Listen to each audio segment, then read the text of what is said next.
Welcome to the WWE Podcast, your place for the most passionate wrestling analysis on the web. Just turn Roman heel. What is WWE waiting for? When other wrestling podcasts put you to sleep, you can count on the WWE Podcast to keep you engaged and asking for more. I've been watching wrestling for over 20 years, and that was one of the best matches I've ever seen. This is unlike any other wrestling analysis. So without any further delay, let's get the show started right now.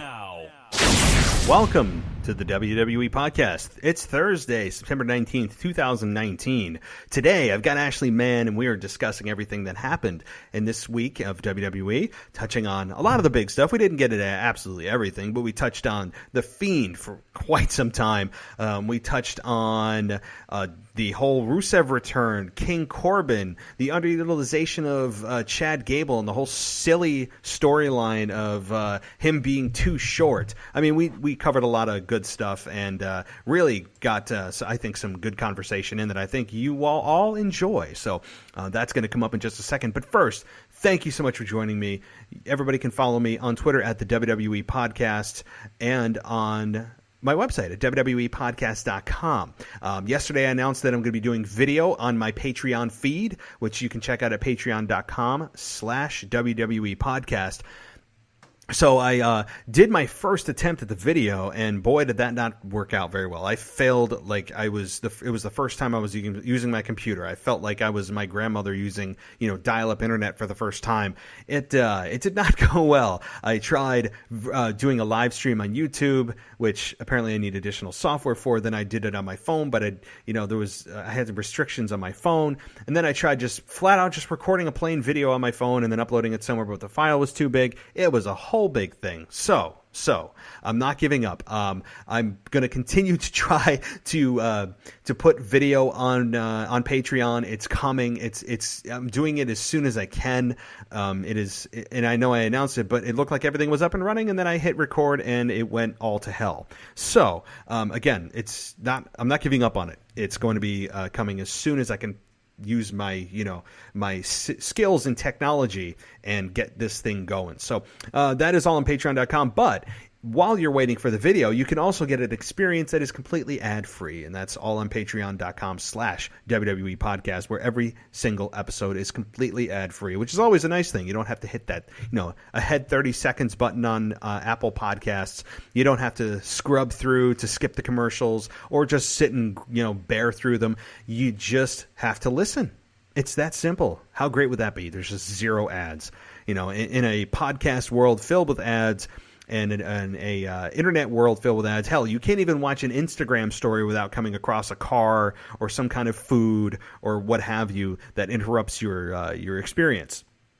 So you make that go away by going to patreon.com/WWE Podcast. So thank you so much for everybody who has done that. And again, guys, welcome to the show. And I am always excited for Thursdays. Thursdays are my favorite, I would say, of the entire week when I get to discuss everything about WWE with my co-hosts that I absolutely love talking with. And this week is Ashley Mann, who has her own show with her own team at Wrestle Rewind that you guys can check out. It's on Facebook Live. It's on every podcast app out there. It's a great listen. Good chemistry between all of the podcasters there. All of them are very knowledgeable, entertaining. I would highly recommend that you check out Wrestle Rewind. It's a tongue twister, though. My brain has a tough time saying Wrestle Rewind.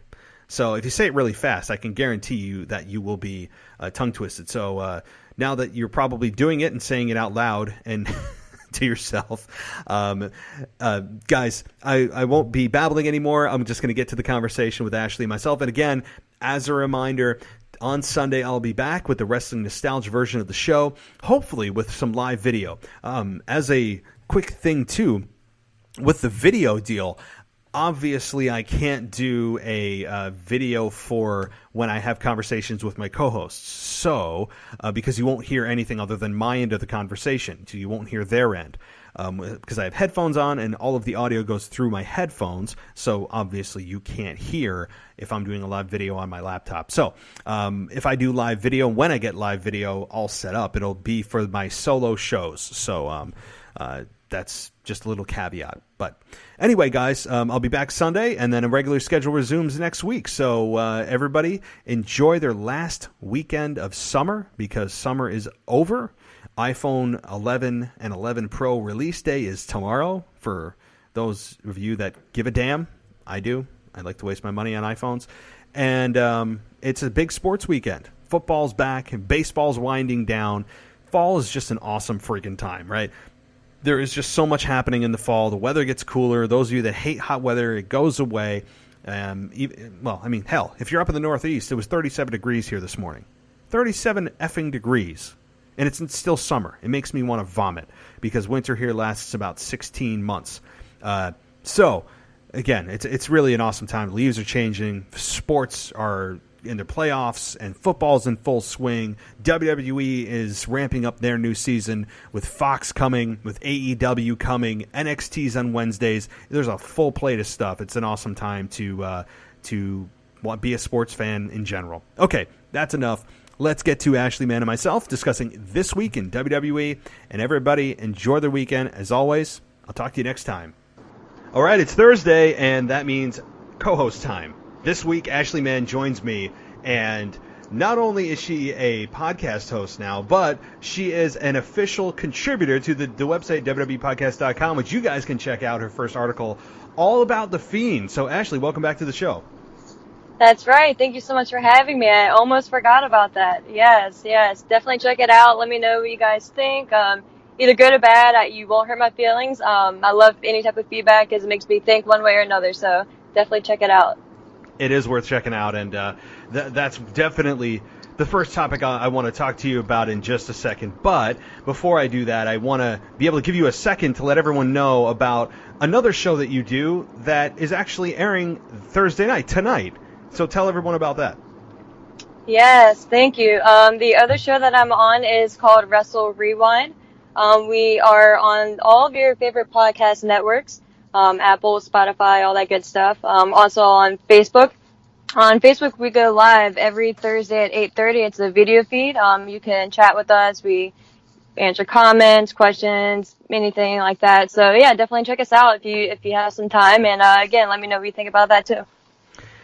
It's worth a check out for sure. And you guys, every week I'm noticing, since you told me about it, you guys are improving, and not just from discussion standpoint, but from production and how the set looks. I'm just noticing improvements. So definitely everybody go and check that out. I think it's going to be a big deal moving down the line. So thank you. Yeah, definitely. And speaking of The Fiend, though, as I said, that's the number one topic I want to ask you about, because we certainly got a lot of The Fiend this past week. And I'm not saying that's a bad thing. I loved it. Just as a very simple overview from my perspective, what was your take on The Fiend attacking Seth Rollins? You know, we had a lot of Firefly Funhouse segments throughout Monday Night Raw, and then attacking Kane to end that show. So give me The Fiend as your week in review here. Of course, I like everyone else, I loved it. I loved how they incorporated The Fiend, the character, throughout the entire show, and just kind of threaded it throughout almost every segment, or every other segment. There was either a promo that he was doing, like, one of the backstage segments or anything like that. And then at the end, coming out and actually attacking Seth, Kane, and then having that stare down with Seth. I think it was beautifully done. The only thing that concerns me, maybe in a selfish way, is if we start to get too much of him, that maybe it will water down his surprise and shock value, and that effect and that feeling that you get when you see him. So that's the only thing that I'm concerned of down the road. But especially since they're obviously building towards the match, I feel that we're going to be seeing him probably every Monday up until the Hell in a Cell, at least at this point. So, and then of course, if he ends up winning the title, we have that whole scenario as well, because, is it going to be like a Brock Lesnar type schedule and just be, I don't want to say part-time, but sporadic, or is he going to be there every show or every other show? So it's interesting to see what route that they take this character. And obviously they have a lot of stock built into him, so I'm hopeful that they just keep him close to the best as much as they can, but still give us that character that we all love. So I'm curious to see what direction they take it going forward. I think this is, I mean, I agree with what you said, and I think that this is something that WWE knows is special. This is something that does not come along very often. And the interest in this character, they cannot get him booed. I don't think it is possible to get the Fiend booed, and it has proven such so far. He has attacked nothing but Hall of Fame legends.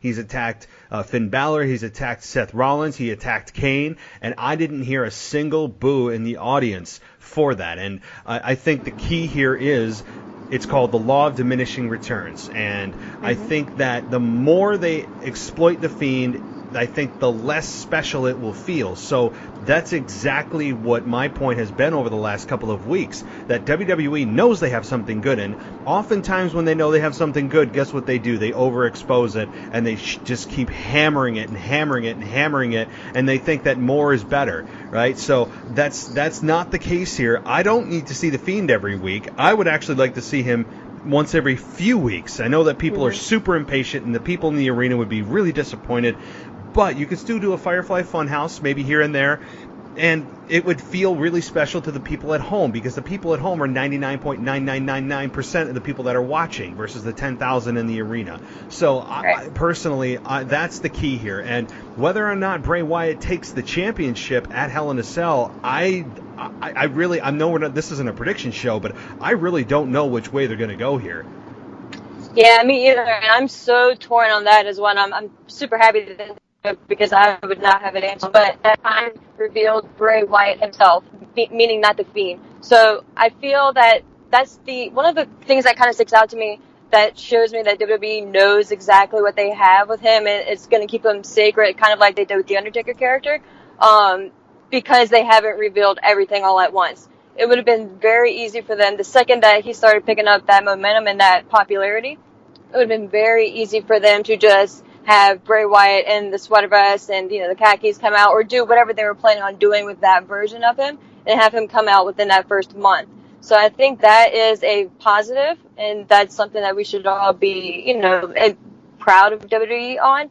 And I think that could be something that they could use if he does end up winning the title at Hell in a Cell, so we don't have to see a title defense. And it makes sense why he wouldn't be wrestling, or the Fiend wouldn't be there, because that version of Bray would be in his place. And again, I wouldn't want to see that version of Bray every week either, but I think they can kind of alternate and just get by with that. So they do have the luxury with this type of character to go so many different ways without actually having the Fiend itself there. So I think that's obviously a plus that they have.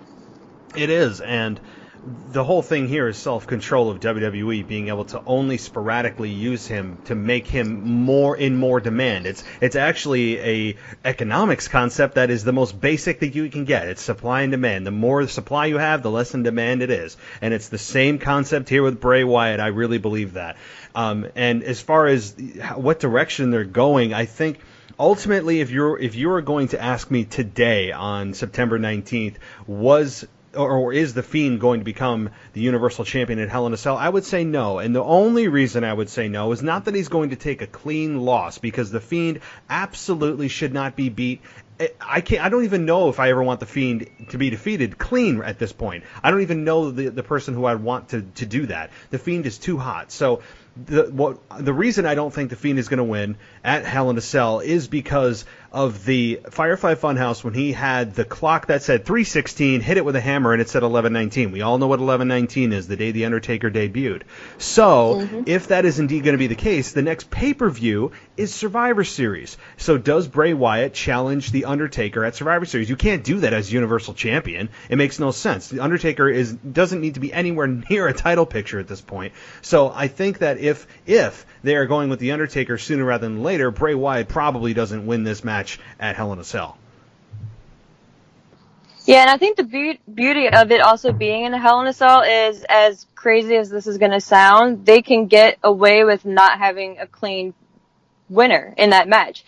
They can have Braun Strowman come out and interfere. And again, not saying that I would want this to happen per se, but they have different options with this match as well. It's not a straight one-on-one regular rules match. It's a special type of environment for this type of character. So I think, in a way, it was kind of smart for them to throw this match out there. In a way, if they were that pressed to do it, it makes sense timing-wise, because like you said, Survivor Series is after that, and depending on what they want to do with Bray and The Undertaker going forward would definitely depend on, I would say, starting there. So I think that definitely plays a factor as well.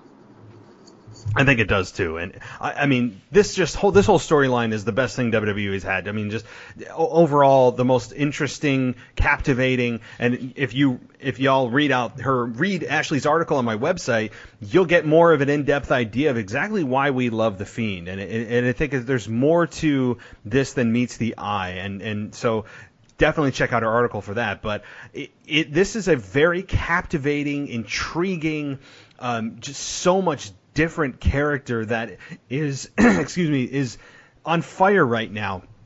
And at the same time, Seth Rollins can't afford to lose either. I mean, he just defeated the Beast. He defeated a monster. Now he's going to defeat a Fiend.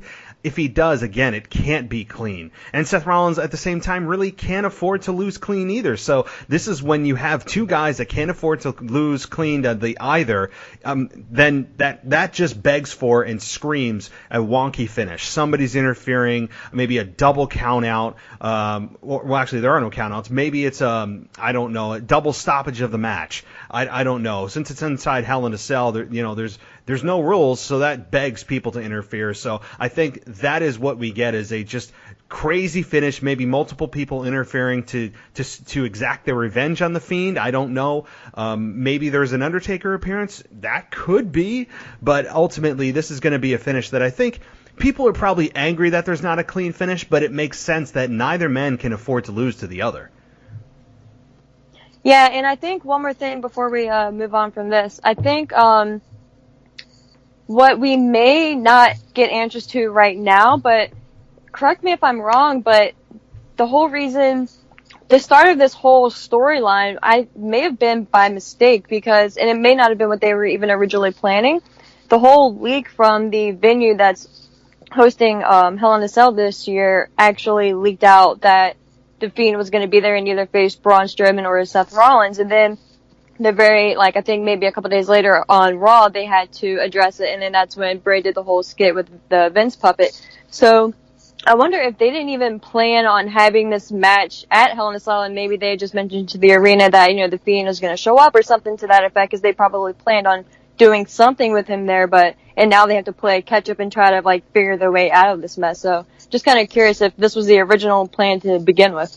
Yeah, I mean, who knows? To be honest with you, who knows? Right. A lot of the times, the things that the WWE tells the arenas, especially when they're like, a dark main event, it's going to be, I don't know, Randy Orton versus Kofi Kingston. And, 8 times out of 10, they end up switching the main event to something else or not delivering. I mean, there's reports all the time of those advertised dark matches never coming to fruition. So as far as the information that WWE leaks to the, the arenas and so forth, I would take that with a grain of salt, but you could be right. Absolutely. So, moving on, though, I guess the second biggest thing of the week, maybe arguably, although we did crown a new King of the Ring, and I want to talk to you about that too, is Brock Lesnar's return.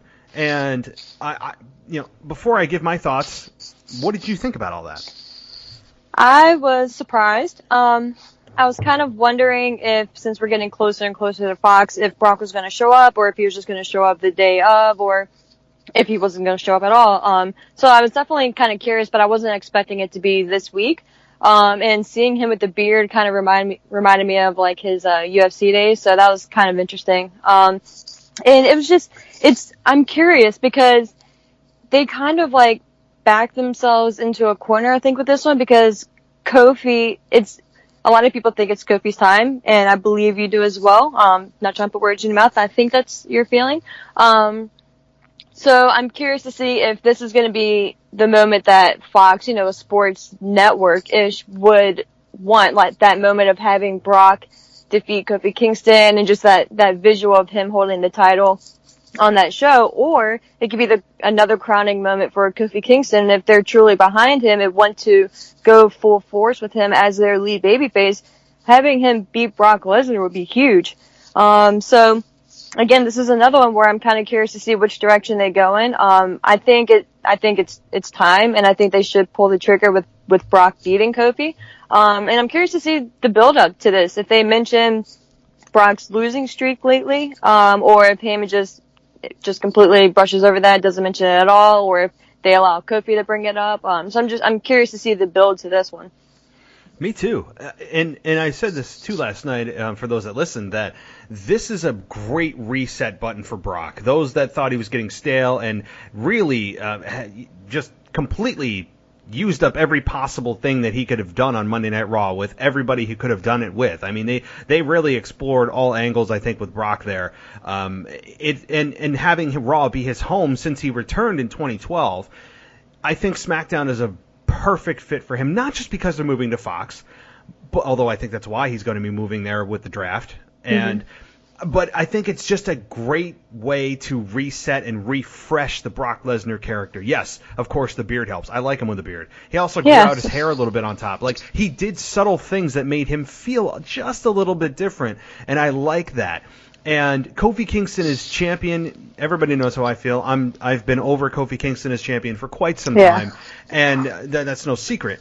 But Brock Lesnar would add, I think, a lot of credibility to a network that is all about sports. And Brock Lesnar has just coming off the heels of a clean loss to Seth Rollins. I think that Vince McMahon wants to build a little bit around Brock Lesnar. While he's not the future, Brock Lesnar, with his very minimal schedule, can really stretch out his career as long as he wants to, because he's not doing part-time, he's not doing full-time, he's just doing once in a while. And I think that, that is what you want to do, is maximize your biggest star and have him last as long as he can, minimize possible injury, and keep him in the WWE under Vince McMahon's thumb, which is what he wants to do, as long as he can. And I understand that. I totally get it. And for them to debut on Fox and have Brock Lesnar beat Kofi Kingston would be a great way to kick off the that mega deal that they made a year and a half ago with Fox. And it's just the way to start off. If Kofi Kingston beats Brock Lesnar clean, I told everybody this last night, I'm going to warn you, my next 3 podcasts will be labeled explicit. There'll be that red E on my podcast for the next week. It would make no sense to me. I understand the platform and the temptation of some people, and the case that you would make for why it would be good. There's it's going to be the biggest rating, and of course it is. The first show is always going to be the biggest, so there'll be the most number of eyeballs. It'll be the perfect place for Kofi Kingston to get the most exposure to really solidify himself. But what does that do to Brock Lesnar? Brock Lesnar, a guy that was in the UFC and dominated and came in and won the UFC Heavyweight Championship, and came back to WWE and destroyed John Cena in that SummerSlam match 3-4 years ago, and beat Triple H. I mean, beat everybody he came in contact with. Seth Rollins, Roman Reigns a number of times, Randy Orton. I mean, go down the list. AJ Styles, Daniel Bryan. And so it is just... And ending the Undertaker streak. Yes. Oh, yeah. I mean, there's that too. And that's a small detail, right? So there's no good reason to have Kofi Kingston defeat Brock Lesnar clean. If Kofi Kingston in some weird way ends up beating Brock Lesnar via DQ or something that is... God. I mean, I don't think they should do that, because this is a main event that they have set out 3 weeks in advance. And they can't have a screw finish on their debut show on Fox. They can't. No. They can't. But what I think they will do is, outside of the typical Brock Lesnar 15-second to 30-second match, I think they'll have an actual maybe 10-minute match with Brock Lesnar. Give Kofi Kingston some shine, and make him look credible against Brock instead of just getting squashed like he has done to so many other opponents. And that would give Kofi the rub. Make him a legitimate threat. I'm fine with him getting a couple of near finishes, maybe hitting Trouble in Paradise a couple of times with Brock kicking out, and putting on a good match to make people believe, oh my God, Kofi could maybe do this. And then ultimately Brock pops up, hits him with an F5, boom, good night the lights, and we have a new WWE champion. Yeah, dude, I couldn't have said it better myself. And just for the record, part of me kind of hopes Kofi wins just so I can hear those episodes marked E. So, I'm not. People think I'm joking. I'm not. No, joking. I know you're not. I know you're not. That's why, like selfishly, I want that to happen just so I can hear it because it'd be phenomenal episodes. It would be people. Let me just tell you this: if that happens, and I have the E, I mean, like, it's not going to be a contrived, forced. Oh, I'm just doing it to top ratings. Like, and people, I can guarantee you that after that happens, I'm going to have 50 new reviews on iTunes that are just destroying me. I'm sure, but I'm telling you right now, like, it would be a real thing. So now you've got me fired up for something that probably won't happen, but is in the realm of possibility for real. So right. Oh my goodness. So transitioning on to the women's division here, I did want to ask you about Sasha Banks and Bayley and their interaction with Charlotte and Becky. The four horsewomen here are teaming up against one another. And this past week on Monday Night Raw, this was a segment that I actually really didn't like for one reason, and that was because of the just terribly choreographed chair play sword fight that Becky and Sasha, or was it Becky and Sasha? Yeah. That they had. I'm just going to stop talking. I'm just asking your opinion in general. What about this whole program and including the Monday Night Raw? Yeah, that whole chair sword fight thing kind of killed it for me. It was a good concept, but they went back and forth way too much. Like, it should have been maybe one gets over on the other, but that next shot should have been it. Like, it was just way too cutesy, just way too much. Like, this is supposed to be a bad ass fight, and they're supposed to be mad at each other. Sasha is supposed to be mad, and Becky should still be very angry for the attack that Sasha did on her from the very beginning, because that was a brutal beatdown. So I'm not really sure how it's going to go in that aspect. The whole brawl and the mustard thing and everything like that, like the mustard really cracked me up. But I think it's going to be, now I'm blanking, but their match is going to be in the Hell in a Cell itself, right? Yes. Okay. So I think that would be very good. I think that's going to be probably match of the night. Just because, Becky is a tough chick, and Sasha has been in there before, so she has the experience, she knows what it feels like, so she already has that kind of advantage. And so obviously they have plenty of time to really work everything out. So I think it's gonna be a great match, but I just wish it would kind of be that two fighters going after each other, kind of in the serious sense that it was when Ronda Rousey was there. Again, I'm not comparing Sasha to Ronda Rousey at all. I'm just saying, just take it seriously like that. Sasha came back with a bang, and I think they're kind of simmering her down a little bit. I don't think she is as hot as she was when she first came back.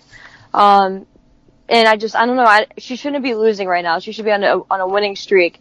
So with that, I think that they need to kind of protect Sasha a little bit more. And Charlotte and Bayley, I'm just so all over the place with that one. And I guess Charlotte is a babyface now, confirmed. So that's interesting. It's just, I don't know. I feel like Charlotte turning was kind of just reciprocated from the whole Sasha and Becky angle. So I'm not really sure what they're going to end up doing with Charlotte after this, because she's better as a heel. I think everyone can agree on that. No question about it. That Charlotte was born to be a heel. When she first did her babyface turn, it just looked so uncomfortable. It was like she was trying to force to smile, because that's what babyfaces do. They come out and smile, and it looks so unnatural for her. And there's no question that she is better as a heel. If I were her on this babyface run, I would change 95% of nothing. Like, I would just continue to be arrogant. I would continue to say you're the queen. I wouldn't pander to the audience, because none of that is good for Charlotte. She never comes across very well when she does these things, and it doesn't feel natural. So the only thing I wouldn't attack the audience. I just wouldn't pander to them. I mean, there's a difference. Right. And so on top of that, I wouldn't smile all the time. Like, it's just like a babyface 101 school that's what you do. Not for Charlotte. I don't need that. Getting beat down by Sasha and Bayley automatically make her a babyface because, hey, that's 2-on-1. That's not fair. You automatically, psychologically, just side with Charlotte. Like, hey, come on, And so that's kind of how Charlotte turned babyface. And, I'm fine with it as long as she doesn't transform into what she was before. What happened on Monday Night Raw, I don't need to get too much into it. If you guys want to listen to my insane rant about it, it's on my Monday Night Raw review show. It absolutely took me out of everything and it was just ridiculously amateur hour. But outside of that, I like Bayley and her. While I didn't get the full turn yet of Bayley, it's happening in baby steps, which I like and I'm fine with. And I hope that they continue it and they don't just, decide to put her in no man's land of she's a tweener or, well, she's a babyface that is delusional. No. I need clear direction. I don't need these in-between gray area people. And so far, so good. She stopped with the Bayley Buddies. She did anything she could to win at Clash of Champions, and then she ran away. I loved so that. Great. That was awesome. Did you see her response to that on Twitter? No. Someone tagged her, like the gif of her running back, and she said she left her hair straightener on in the back. So that's why she was running back. It's just so great. So just that's little things. Really funny. It was. I didn't see that, but no. I mean, it's what I wanted to see from Bayley. That she's changing her moral compass. That she's not going to care how she wins. She'll do anything to keep the belt. That is what heels do. So if she could just shave that ponytail off and just change her music and her rainbow outfit colors, I think we have a full turn. And then just start being nasty with the audience. Like, you guys don't appreciate me. I'm trying to be a role model for your kids. What the hell is wrong with you? Eventually get to that point. And if that's what they're building to, I'm all about it. I'm all about that for Bayley. Same here. Same here. And one more thing about that, to your point about Sasha not being as relevant, she has cooled off. There's no question about it. She came in blazing. She was the talk of the past few weeks, and then just kind of fizzled out. And maybe it's because she's not getting the mic time she was.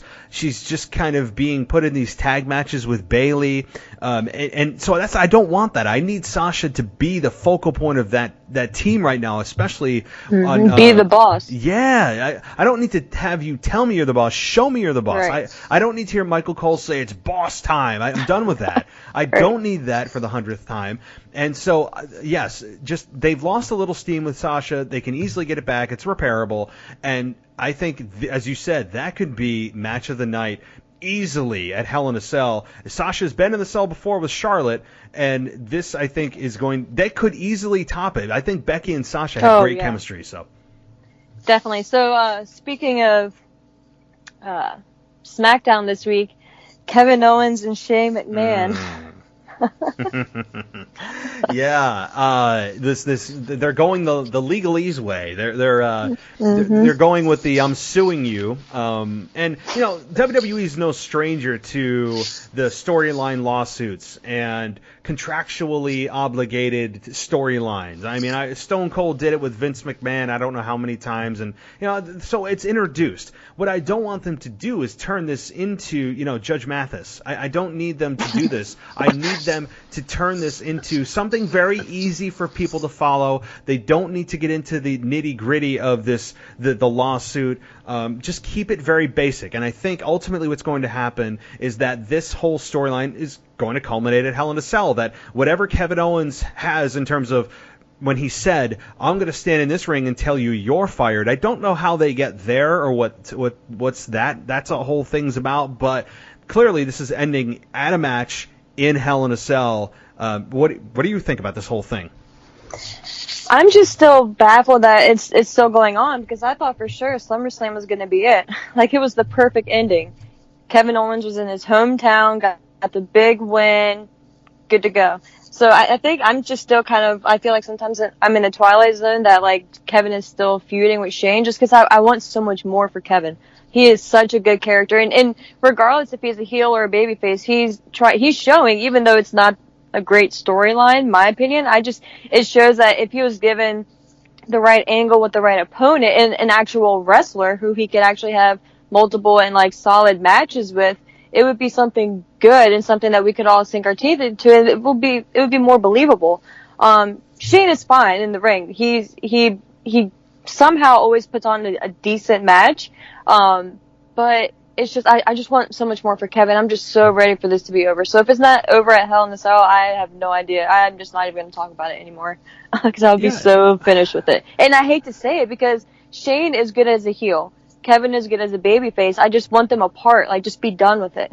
Yes. Yeah, I'm with you there. I hope they don't go with the tired storyline of if I beat you, Shane, you're fired or you're out of WWE, because it's not believable. No, it's like, not. Come on, no one would ever believe that.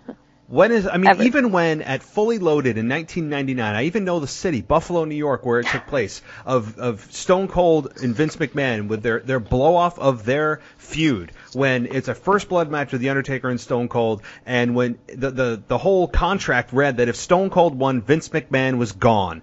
And if Vince won, Stone Cold could never compete for the WWF Championship again. Obviously, Stone Cold wins. Vince McMahon is, quote, gone, yet he's back on Monday Night Raw the next night. Night. Yeah, and then he goes away for a little while, and then what happens? Stone Cold reinstates Vince McMahon, because that was a little bit of that was apparently a clause in the contract that only Stone Cold could bring Vince back. Or, more recently, look at the Team Authority versus Team Cena. When he beat the Authority, and they go away for 3-4 weeks, and then they're back. So WWE has a very poor history of following through with their contracted negotiations or their storyline payoffs, blow-offs. And so if that's the whole deal, I would expect Shane to be off TV for no more than a month, and then suddenly he's back for some unknown reason. So I'm very leery of the stipulations of this match. But even with this one, Kevin was fired just, last week? Yep. And he's back this week? Yeah. At least to their credit, they did it a little bit differently. Yes, they always seem to come back with a ticket. But at least they did it somewhat differently. And it made sense for Kevin to be able to get into the ring because Shane invited him. And little things like that I can appreciate. But even just with Kevin Owens, so, there's no way I would believe that if even Kevin Owens can't stay away for a week, that Shane McMahon would. Come on. Come on. And that's why you just don't do it. Just don't do it. You write the script. It's not like you had to do this thing. This was your idea. It's just the WWE way. It's just, this isn't anything new. This has been going on for 20 years. Since the Attitude Era, they've been guilty of this kind of stuff. They just can't help themselves. Or look no further, too, than every time they do a draft, and every time apparently SmackDown is separate, Raw is separate, no one's going to cross over. Well, someone's going to cross over, but then there's the wild card rule. Wild card rule's not there anymore. They cannot help themselves or be disciplined enough to stick to their own damn stipulations. So with this whole new draft coming up in the middle of October, I expect the same exact thing to happen. They'll probably stay away from each other for maybe a month, maybe two, and then all of a sudden something will happen. Somebody will cross paths. Oh, it's Royal Rumble. Guess what? Now we're gonna have a match. I mean, something's going to happen where they just can't help themselves. And so I don't believe anything WWE says when they're gonna stay the course. This is what's gonna happen. It's the final match. Even look what they did with Sami Zayn and Kevin Owens. How many matches they had, and I remember they said this is the final chapter. Yes. And what did they do? How many matches did they have after that? So I just have no faith when it comes to that stuff. So all right, let's go on to the King of the Ring here, and I want to ask you, what do you think about Baron King Corbin? Excuse me. Yes, King Corbin. I think it was obvious, especially once Drew was eliminated, and it was down to Gable and Corbin. I think it was pretty obvious for a while. I was actually a little underwhelmed with the whole presentation, and I was very surprised that they actually did it on SmackDown. I don't know if that was just so Corbin could rub it in Gable's face even more, because Gable technically shouldn't be on Raw, I think, 'cause I think his home show is SmackDown. Pretty sure. Anyway, but I was a little underwhelmed by the whole presentation this past week, but I'm excited to see King Corbin just throw it in everyone's face every week. But I hope it's his own words, because this week was so scripted. He delivered it very well, don't get me wrong, and it was kind of clever, the words that they used and how everything tied in, but just let him be him, just that arrogant prick who just is just looking down on everyone, literally with, Gable, since that's the direction they seem to be going in with him, which is ridiculous. But yeah, I mean, it was like I said, pretty obvious. I'm kind of glad it's over with. The matches were really great, but I want them to push Gable now. I think he could be a very big star for them. Maybe not the top, but I could see him going on to win possibly Money in the Bank next year. Like, I think they could build him up to be like a Daniel Bryan type of character but they have to do it now and they have to keep this momentum going and maybe have him pin Corbin just to get that victory back and just have that momentum build from there. They probably won't. But I think that he could be a very good babyface for the company. Yes, I mean, Corbin, I'm fine with as king to start there. I think Corbin it's fitting. Is it predictable? Yeah, although I still would have chosen Drew McIntyre, who is just gone, Yeah. by the way. I don't know if is he injured, by the way. I haven't heard anything. I don't think so. I think he's going to be one of those you disappear for a little while and then come back, which I'm fine by. He needs to be away and then just come back strong. People, yes, we need to forget the whole just misbooking and misuse of that man who belongs with a top championship right now. Mm-hmm. I want it would just be so awesome. But picture him versus Brock Lesnar for the championship. Really quick, No, didn't mean to cut you off, but imagine no. if he gets drafted on SmackDown, shows up the next week or on that night, since that would be the week after Brock would have won the title. And they're face to face. Just imagine that visual. That is a great visual. The only cold water I would pour on that is that the fact that Drew McIntyre has been defined down to being beaten by Roman Reigns time after time after time. I don't even know a big match that Drew McIntyre has won. So that's the problem. While it would be an awesome visual, in my mind, WWE doesn't define him in the same universe as Brock Lesnar, which is really unfortunate. Now, could they get there? Absolutely. And I think this time off for Drew is going to work miracles for him, provided that WWE has some actual solid storyline upon his return. So, but King Corbin, I think that, yes, fine with it. I think that they could have done better than the styrofoam chair and the, the aluminum crown that they had and just the super cheap props, but I know what they were doing there and I understand what they were doing. So clearly this program with Chad Gable and Baron Corbin is going to continue, and I'm totally cool with that. I think I can speak for everybody in the entire WWE. I don't want to say WWE universe because I just still can't get used to that term. The entire WWE fan base that this whole deal that every heel has to pick on Chad Gable's height is just asinine. It's very lazy. It's very high school. Mm-hmm. It's very middle school. It's very elementary school. It is just very lowbrow and doesn't do anything other than reflect upon Vince McMahon of his still true beliefs of the fact that WWE wrestlers should be 6'5", 250 minimum, right? Like that is just Vince McMahon and what he feels every wrestler should be, and I truly believe that. But the fact is that number one, Chad Gable he's 5'8", okay? Rey Mysterio is 5'6". Eddie Guerrero is 5'8". Right. Okay, some of these legends. Eddie Guerrero, for God's sakes, is 5'8". Chris Benoit is 5'10". Like, I could go on. So the fact that they are picking on this guy's height, I would just have him lay down exactly what I said. Stand up for yourself once in a while instead of, standing there and sulking. He is an amazing performer. He's an Olympian athlete. And he doesn't have the balls to stand up for himself and just hang his head and shake his head and, basically, oh, woe is me. Like, stand up for yourself, dude.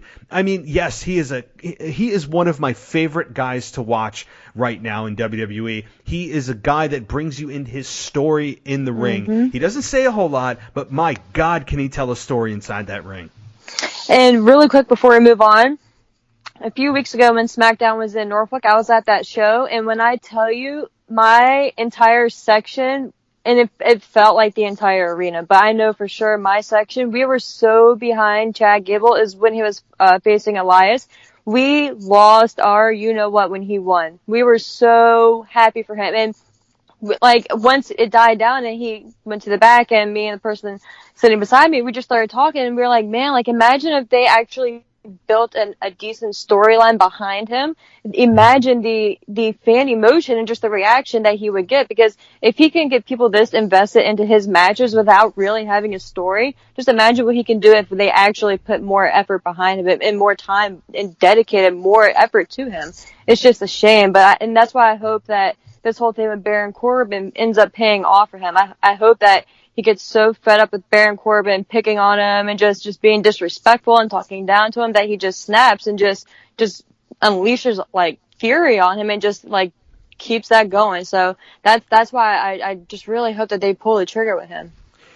And it's kind of like they're not totally mistreating him, but it's because they put him in the finals of the King of the Ring. So I think they know what they have in terms of in-ring quality.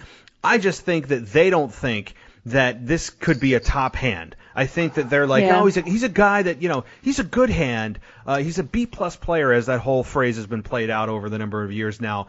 But I don't think he'll ever reach that top tier. He's a guy that he's easy to get behind. He's an underdog, but I don't see him ever really reaching the top. I think that's how they view him. Yeah. And it's unfortunate because, again, given a personality, which he does have one, he just gets so little mic time and so little actual character development that what's keeping him afloat is his insanely good wrestling skills, which is he's got such a leg up here that if he puts it together with his persona and his character, this guy is going to skyrocket to the top. Oh, he's money, yeah. Yeah. He's got Daniel Bryan Part 2 written all over him. He's not Daniel Bryan, but he has the traits and the likability that ultimately led to people wanting to see Daniel Bryan and led him all the way to the main event of WrestleMania 30. So he has that kind of organic support behind him right now. It just depends on whether or not WWE decides to get behind him. Yeah, right there with you. So the other major thing coming out of the WWE machine this week is the whole Daniel Bryan, Eric Rowan, Luke Harper's back, and which I'm so happy about. Yeah, but he's still with Eric Rowan. So what do you think about all this? Again, obviously, I am a huge Luke Harper fan. I met him back during WrestleMania Access. He was the nicest guy there. Like, he actually took time to talk with you and see what match you're looking forward to the most and just like actually have a conversation with you and not just take a picture and rush you out. So ever since then, like, I always respected his in-ring work because he's just probably one of the best, if not the best, big men workers that they have. So I'd always been a fan of him, and I was always under the impression that out of the Wyatt family that he could have been like the breakout star, like from the very beginning when they were feuding with the Shield. So when he disappeared or whatever happened when his release, whatever that situation was, I was very disappointed because he's such a good talent and such a shame to waste. So that's why I'm just super stoked that he's back. But I guess I'm not surprised that if they were going to bring it back now that they would pair him up or have him involved with this whole Eric Rowan thing. I'm interested to see what he has to say, if he addresses his timeout, if he ends up being the whole mastermind behind it, or if he's just there just because he's Rowan's buddy, or just what role he actually plays in this. And if Daniel Bryan ends up coming back in, which again with him, he's one of those. Is he back to being a babyface now, or is he a tweener? Are we still supposed to not cheer him? So he's just, to me, kind of like on the fence of good guy or bad guy. But just this whole thing is just another one of those just crazy things where I'm just kind of ready to be over with it, or just at least have a definitive answer so we can say for sure, okay, Luke Harper was the mastermind, Eric Rowan played it out, or whatever direction they want to take it in, just settle on that, whether it's good, bad, or whatever at this point, and just move on from there. Yeah, it feels a lot like Shane and Kevin Owens. Like, it's just like, okay. Like, I hope Hell in a Cell is the finale of this whole thing. I'm sorry, this whole storyline's been done pretty poorly. Just like, it was super interesting at the beginning, and then they played that video of Roman getting, tackled with those boxes about 400 times, and it got super. Gosh, If I never see that again, it'll be too soon. I can't watch it anymore. I actually turn away from watching it because it's just, or him getting, nearly hit by the car. Like, I'm done with it. So, yes, Luke Harper returns. I'm a huge Luke Harper fan, too. I think he was one of the most underutilized talent. I think that is universally felt among the WWE fans. He's got an amazing look. His eyes are money. His eyes are just like that hollow, no one's there. Like you would, if you stare at him and kind of like when he does that stare and turns his head so slightly, like, you're like, this guy's going to kill me. Yep. Yeah. Like, he gives off that feeling. And, like, if he just went a little bit darker, like, appearance-wise, dude, talk about the Fiend. He could be another. I mean, I know that's not what we're talking about, but now you got my mind rolling about what happens when the Fiend eventually interacts with Rowan Harper and Braun Strowman. And Daniel Bryan, if he's going back and attacking people from his past. Because there is a method to his madness right now. So, but that, oh gosh, now you got me rolling. But I'm thinking that with this whole storyline, it comes to a head at Hell in a Cell. It ends and dies there. Please die there. I'm ready for Luke Harper to get a fresh start and not be just involved in this convoluted storyline. Eric Rowan feels the most relevant as he has ever had, regardless of his non-reaction that he gets from the audience. And I'm struggling to feel something for him, but he still feels the most relevant he ever has, and that's good. I know what they're trying to do and build new stars, and I respect that. But Daniel Bryan, is he a tweener? I don't know. He didn't really attack the fans as the fans were chanting for him. He said, "You guys are the same fans that were accusing me of attacking Roman Reigns, and I never lie." So he didn't attack the fans. He just pointed out that the fans were the ones who were cheering him, were also accusing him a couple of weeks ago. So I don't know what to make of this. I would assume he's babyface based on the fact that he's being double teamed against Rowan and Harper. So that's my assumption. But I mean, who knows? This could all be a big ploy. And it could be Daniel Bryan still behind this. As crazy as that sounds, Daniel Bryan could still be the one in the mastermind to lead this Rowan and Harper group. It's a possibility. So there's just so many weird angles that this could take. I'm ready for this to go, yeah, we're done with this. Yeah, same here, man. So the last thing that I wanted to touch on with you is another return, and that is the Bulgarian mustache brute. Oh, Rusev. Yes. So he gets involved with this Mike Kanellis storyline. And oh, my gosh. For weeks and weeks and weeks, we have seen Maria Kanellis just completely humiliate and neuter Mike Kanellis backstage, and she won the 24/7 championship. She forced him to lay down for her so she could win the belt, humiliating her, suggesting that the baby in her belly is not his, of which I would have said, then what the hell are you doing here, Mike? Right. Like, the second she said that, get a paternity test. Right. Yeah. Like something. It made no sense, but anyway, so Maria comes out and claims Ricochet at their gender reveal party, that Ricochet's the one who was the father. Obviously, he wasn't. And then she comes out after he loses to Ricochet and says, I want to tell you who the real father of my child is, and it's Rusev. So many levels to this that are just wrong, but you go ahead and start your thoughts on this.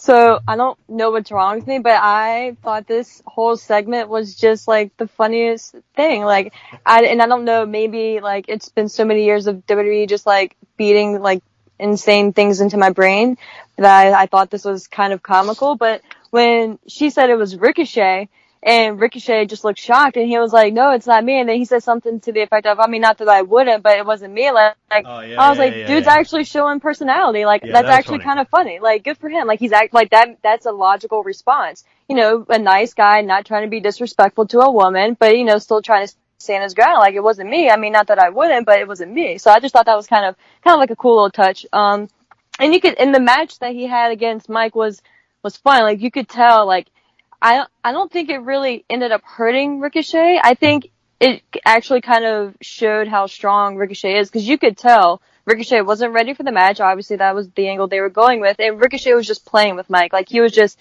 like hitting his basic moves, but he wasn't really breaking a sweat. So I think that was cool, and it was logical. Like, it shouldn't have been an even match with what they're doing with Mike right now. But Rusev coming out, totally did not expect that. When I saw the mustache, I busted out laughing again, just because I just wasn't expecting a mustache like that. And it's just, he looks like his body, like he slimmed down so much, like he looks so good. and the haircut and everything. It's funny that he, of all people, is the big reveal as like the baby's father. Now, whether they continue to go with that or she was just messing with Mike again or whatever, but just seeing Rusev come out in this and be involved in this whole crazy thing is just insane. And now you're kind of like selling me on this thing. I mean, I was only down on it from the perspective of that storyline wise, like how the hell, number one, is Mike Kanellis still with Maria?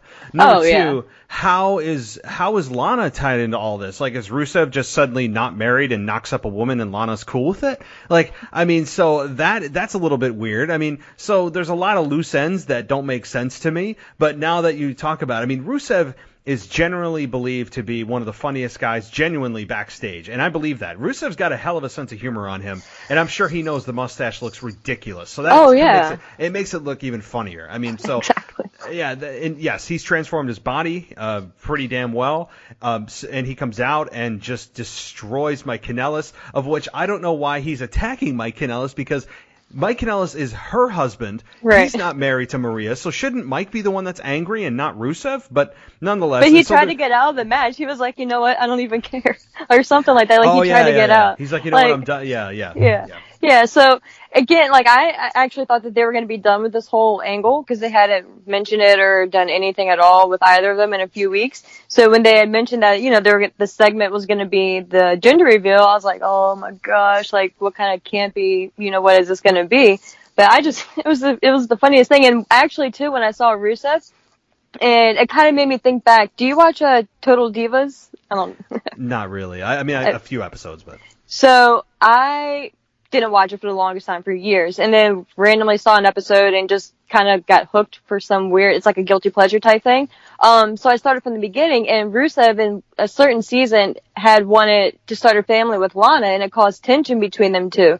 So when I saw Rusev come out on Monday, I was like, yo, maybe they're gonna, if they really truly go forward with this, maybe Rusev is pissed at Lana because Lana didn't want to start a family, and they kind of tie that into Total Divas because it's a new season starting soon, and, you know, they love to cross-promote. So I kind of thought about that, too, if this is something that they're truly going to go forward with. They can kind of, like, bring real-world and real-life situations into the script.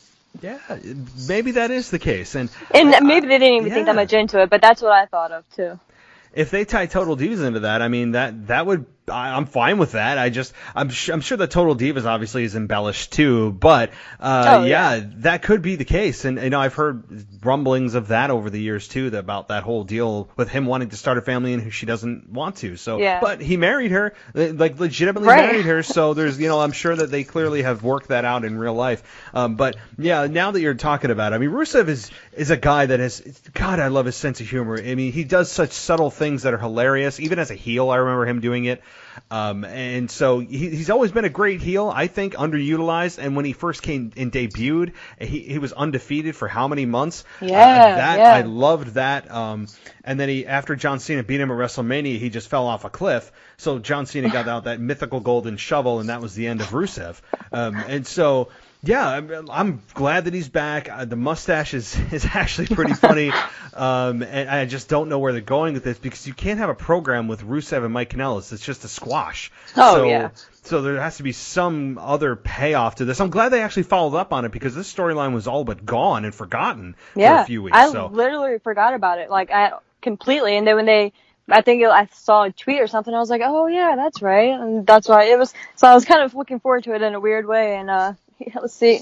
I mean, and it's funny too, because it's not like they're not even from the beginning. Like, it wasn't like Maria was the breadwinner. Maria was the one who was like the main wrestler. Like, she wasn't wrestling. She was like his manager. He was doing the wrestling. Like, he was out there, you know, like quote, working. So to see him just like be like her puppet and like her, you know, like her slave pretty much, is just kind of like an interesting twist. in a weird way. Like, it's so weird. Yeah. It's so weird that I'm, like, intrigued by this. It's I don't like know how to feel about it. Yeah, it's like it was kind of like that. It makes you question yourself. Yeah, bordering kind of not on PG type of thing. Right, like, right. And some of the comments and jokes that they made. Yeah. Like, we all know what we're thinking, and right. like, they were bordering and suggesting that. And I mean, maybe that's what they were doing, but they couldn't go full fledged because it's not TV 14. I don't know, but now that, damn it, now you got me kind of sold on the storyline, and now I'm like wanting to see what happens next week. So. Damn it. Well, Ashley, thank you so much for being on the show. I definitely am looking forward to the next time we talk. But before we do, let everybody know about where they can find you and the other podcasts that you do actually live tonight. Yeah, thank you so much. It's always fun talking to you again. I've said this numerous times. This is like a therapy session, so I appreciate it. But yeah, they can. You guys can follow me on Twitter at ASHMANNS. Love to talk with you guys. But yeah, the other show that I'm on is Wrestle Rewind. You can listen to us on any of the podcast apps, the Apple Podcast, Spotify, all that good stuff. And on Facebook Live every Thursday at 8:30, we have a video stream going where you can chat with us and just talk more wrestling. So definitely check us out if you like. And you can check out her article at WWEpodcast.com that you did about the Fiend. And anytime that you get the urge while you're at work to just say, hey, I need to get this off my chest and let me know, and we'll put it up. I will. Real quick, it was funny because I was listening to your recap from Raw, and I was just like, I hope no one from work listens to this, but I'm sure they don't. Just because they don't like wrestling, not because it's your show. But okay. No, yeah, they're just like, oh, wrestling like Hulk Hogan, like that's the only name they know. Oh, yeah, one I of get those it things. all the time. We know. Yeah. So like I was just sitting there listening to you talk about Raw and everything, and I was just started thinking about the Fiend, and I was like, well, why are we just so invested in him? Yeah, he's cool, but like there's other cool characters, but why is this one like sticking with us? And just like something clicked like on Raw when I saw him interact with Kane, because Kane, they were in Tennessee, literally his hometown, the city that he's the mayor of, and they started cheering for the Fiend, so that just like blew my mind. So that's what prompted me to do all that. So it was mainly because of you, Matt. You inspired me. Well, I don't want to get you in trouble at work at the same time. No, I'm good. So, all right. Well, Ashley, thank you so much for being on the show. Everybody, check out Wrestle Rewind Thursdays at 8:30 live on Facebook Live and anywhere you can get podcasts. So, Ashley, thank you so much for coming on the show. We'll do this again in a few weeks. Yes, sir. Thank you for having me. All right. Take care. You too.